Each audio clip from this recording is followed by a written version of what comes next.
This tiny range of motion, or pulsing, we use to help condition the working part of the body to better receive its instructions from the nervous system.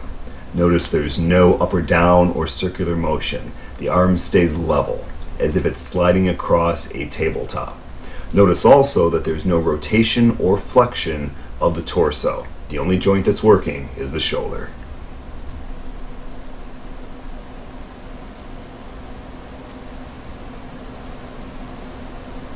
Okay, now the only difference in this movement is the position of the arm in rotation. So basically you have three available ranges in rotation for the shoulder, either internal or externally rotated, or neutral position, which you see here with a thumb up.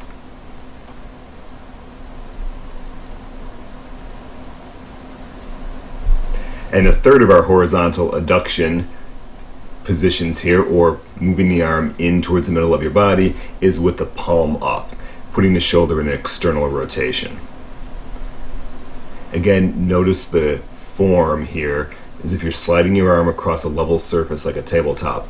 No other movement of the body, or at least very minimal movement of the rest of the body.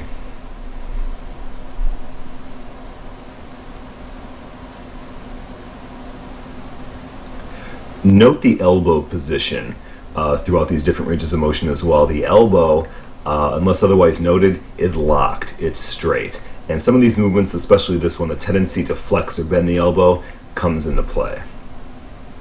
Especially as the arm starts to pass the hip a bit here. The biceps there just itching to take over. So be mindful of the form. Squeeze from the sides of your rib cage underneath your arm.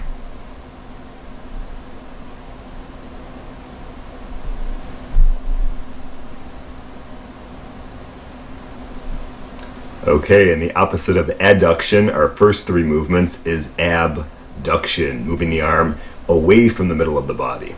Starting off with our pulsing again, as usual, followed by full range here. Again, note the arm position, the elbow, it stays straight. Notice the torso position. No undue rotation or flexion of the torso, no bending, no twisting. The arm moves independent. Now in this view, I'd like you to take a look at the shoulder blade, right? The shoulder blade stays pretty close to the spine, or adducted. The other option is to let the shoulder blade abduct, or round across the back as you see here. Either range is fine unless you experience discomfort or a problem, or you happen to know that one of these ranges is contraindicated for you. You also have a chance to check out the working musculature here too.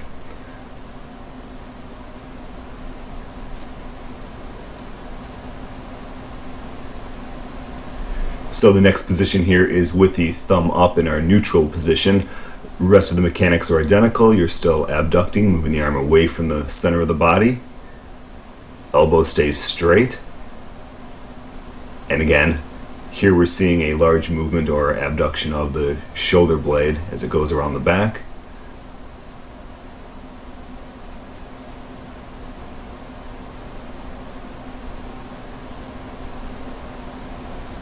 And our last horizontal abducted position here is with the palm up, putting the shoulder in external rotation here.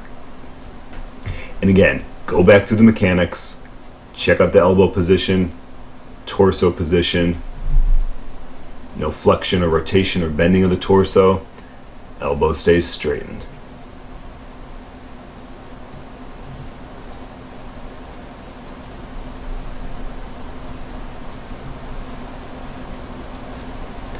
And here we go into a classic external rotation of the shoulder. Here the elbow is elevated.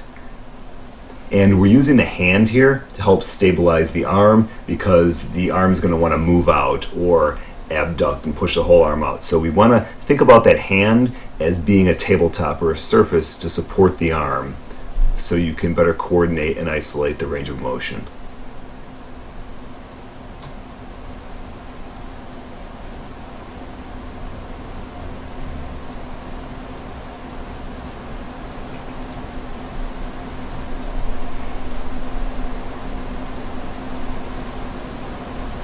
And again, looking at the pulsing position here, again, that tight, coordinated, controlled range of motion, right?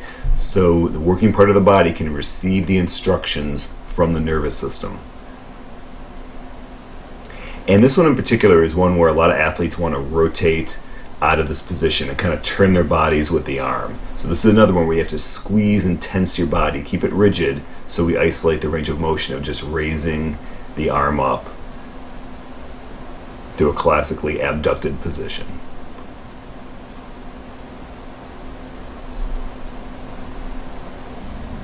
Okay, options here are to have the palm facing forward as you see here, or to face the palm in towards the hips.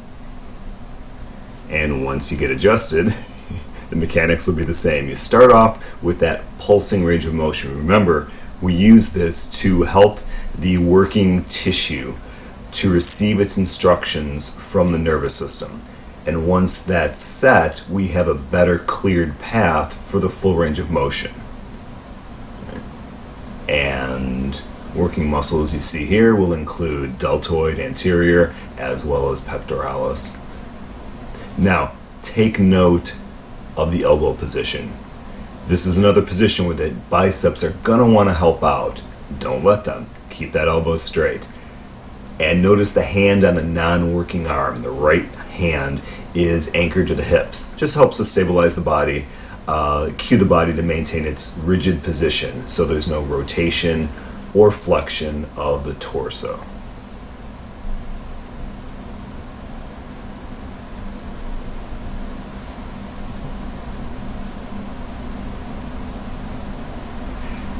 And our last position here is going to be extension. That's where the arm is moving back.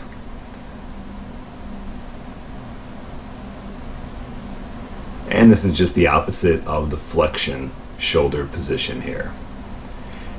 This one here is another one where you got to keep an eye on the elbow, make sure it doesn't bend to help, and make sure the torso doesn't flex or bend forward. Right? That's another big compensation I see here. To the left side of your screen here, easily you can see the working muscles here to include the triceps. And again, notice the non-working arm anchored to the hips, because you're going to have to turn and rotate in opposition so the torso doesn't rotate as well to the working side.